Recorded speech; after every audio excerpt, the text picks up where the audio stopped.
Yeah, like I said, I'm gonna pick up where I left off. The reason why I say top dollar AJ, aka AJ Francis, should not go to AEW because he doesn't have the equipment. I'm not saying Hit Row wouldn't be a great addition to All Elite Wrestling. Maybe AEW Dark, but AEW, I could see them together in a group, but they need to progress. They need some training first. And I really want Hit Row to make a good splash in All Elite Wrestling, as much as I says. And I'll say no. But then again, the number two, his friend Shane Strickland, former Cruiserweight NXT champ, North American champion and Cruiserweight champion, two-time NXT champion in the mid card. The reason why I say Isaiah Swerve Scott should go to AEW because he'll have also a great feud with some of the little guys like Leo Rush, and I think you have a great feud. Basically, you mix it up with some of the little guys. I really like Isaiah Swerve Scott. I think you'll have a great match. He will nail it as a babyface and as a heel. I really like Swerve Scott because Swerve Scott can really put on some decent matches down there. So I will send him to Impact, and I will send Top Dollar to Impact as well. Not AEW. Not everyone can have the two cones in one cream. Number three, shouldn't sign Nia Jax. Nia Jax should nowhere be near a wrestling ring. She should sell herself for OnlyFans or Twitch on stream or become a model again. Because she works very dangerously. She nearly ended careers. So I'm going to take Nia Jax off of that list. AEW should sign Taya Valkyrie. Oh yeah, that would be a great addition to AEW because look, the wife of Johnny Mundo, aka John Morrison, Taya Valkyrie is a very good fit for AEW. She can mix it up with Nyla, Britt. She can mix it up with Taya. I think she can mix it up with Jade and Red Velvet.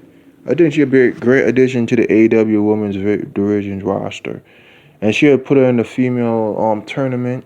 I could see her be a future women's world champion, no doubt. She'd make a great fit. A bum like Jackson Riker, hell no. Whatever Jackson Riker could offer. As soon as this guy got put into those 3-man band, whatever, like the cuts, I really think when Jason Riker slid off, he reminded me of the big guy from what's his name? Remind me of the big guy.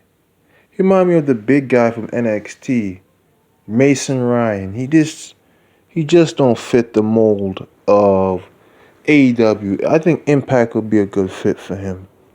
I think Impact would be good for him. Should sign Keith Lee. I think Keith Lee would be a great addition. I mean, I can't get Keith Lee off the hook. I don't know what they did to Keith Lee. First, they botched his entrance. They changed his look. Keith Lee was a great performer. Keith Lee was the NXT brightest top rising star coming from NXT. They changed him when he came up. He had a great showing in the Royal Rumble last year. In 2 years, he had a great showing against Seth Rollins and the current Universal Champion. Keith Lee, they just hit roll down, down, down, down, down. They just hit a home. They started giving him a great push when he came up. He beat Randy Orton. He had decent matches with Drew McIntyre for the title. He had some good, and then whatever his heart just gave out. I think he just don't lack the energy that Vince McMahon wants in a big guy. And I think it was the energy part that gave his heart out.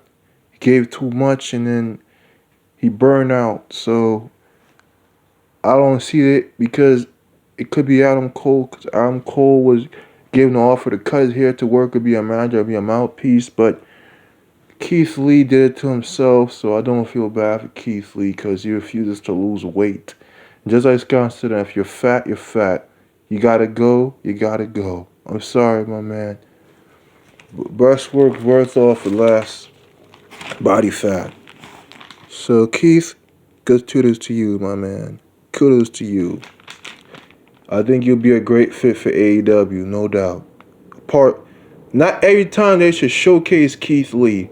I think every once in a week, and then when he comes in, you could bring him into a major pay per view. Maybe film a guy like Hobbs, film a guy like Warlow. He'll be a great fit. Shouldn't sign Lince Dorado. I don't know who. I don't see Lince Dorado as nothing. Should sign, yeah. I think Nixon Noel, aka Tegan Knox, would be a great fit for All Elite Wrestling. I really think she could be a very good upcoming star. I see a very bright future for her down there. And she goes, it will take the progression to craft her down there, and I really think that those veterans, they could help her get over in the ring, and I really think Noxie Newell will be a top star in AEW. Shouldn't sign Johnny. Yeah, of course he should. I really don't think he should go down there. I really think he just go back to Impact.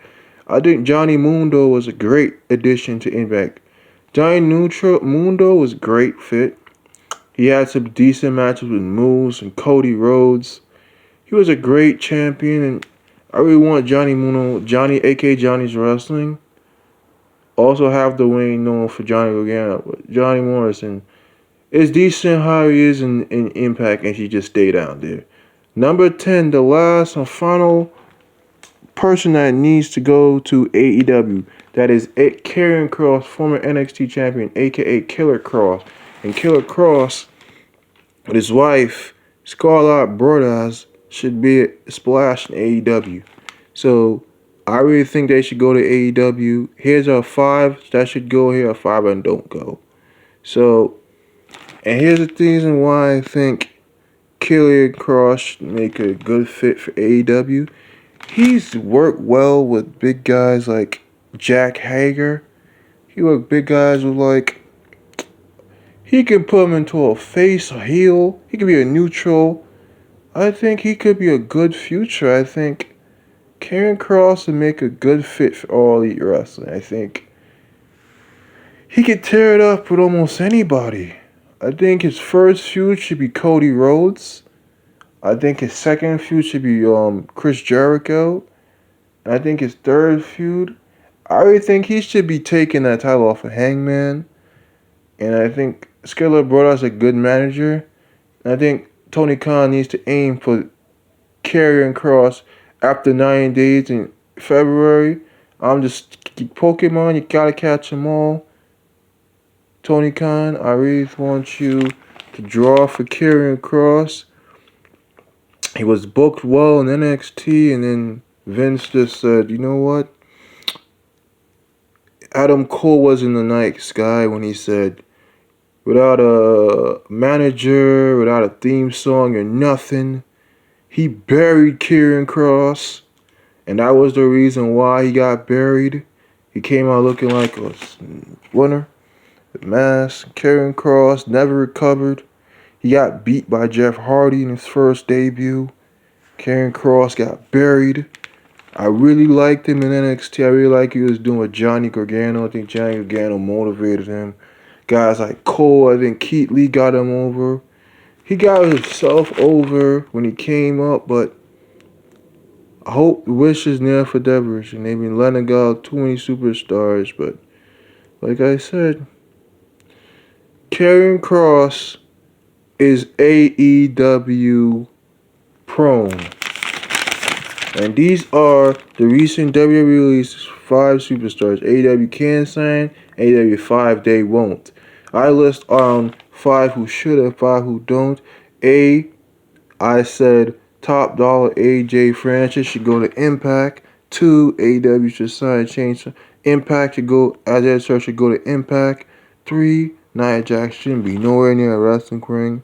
4, Taya Valkyrie could go to AEW and make a great fit. Riker needs to go in Impact. Keith Lee could go to the AEW. Lince Dorado should just go to Impact. And Nixon Noel, Tegan Knox should go to just AEW. And Johnny Mundo should just go back to Impact and be Johnny Mundo as Johnny Morrison, and Karrion Kross and Scotty Barnes should make a splash in AEW. And as I said before, these are some of the people they have released. They have released a lot of superstars right to left. I don't know what Nick Khan is thinking about probably selling the company, but like I said before, it's always no is yes. And then you look at the current product these days, the product is just not really clicking with it's just budget cuts. Last summer, the WWE signed 23 superstars in the Performance Center to go into NXT, so maybe the roster is stacked. I won't surprise if WWE just sell the company at the point because AEW is just destroying them from all money management angles. Anything AEW has to offer, WWE cannot respond. So kudos to Tony Khan for holding his ground against Vince McMahon. Nobody has come close to Vince. Dixie couldn't do it. Dixie was on her level. Dixie got it, and Dixie couldn't do it. There's guys like Eric Bischoff, guys like Shane McMahon, guys like Vince Russo came to him and just said, you know what, it just can't beat Vince McMahon. And there's something I know Vince is going to get a taste of his own medicine. I know one day someone will take him out of business, and that man is Tony Khan with old ex-WWE superstars who are killing in AEW. They are swimming in the fishes, and our WWE is drowning. But the only guys carrying the company is the head of the table. If it wasn't for Roman Reigns right now, this company will be dead, 10 feet dead right now. But they can't just be pushing Roman Reigns. They need to